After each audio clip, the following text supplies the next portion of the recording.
Hi மக்களே, நம்ம அளப்பங்கோடு கோயில் திருவிழா ஆரம்பிச்சு சிறப்பாக நடந்துட்டு இருக்கு.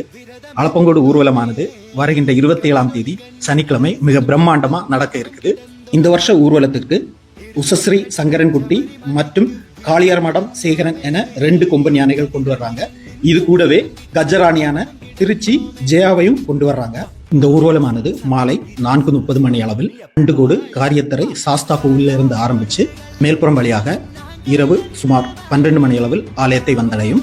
இந்த ஊர்வலத்தில் யானைகளுடன் தெய்யம், செண்டமேளம், சிங்காரி மேளம், பஞ்சவாத்தியம், ரதம், பூக்காவடி இந்த மாதிரி பல விஷயங்களோட பிரம்மாண்டமாக இருக்கும். நீங்கள் வருகிற 27ஆம் தேதி சனிக்கிழமை நம்ம ஊரில் இருக்கிறீங்கன்னா கண்டிப்பாக இந்த ஊர்வலத்தை மிஸ் பண்ணாமல் வந்து பாருங்கள். இந்த ஊர்வலத்தை நீங்கள் பார்க்குறதுக்கு வரீங்கன்னா மேல்புறம் டு அருமனை ரோடு வாங்க. வந்து ஊர்வலத்தையும் பார்த்துட்டு ஈஸ்வர பூதத்தான் அருளும் பெற்று செல்லுங்க.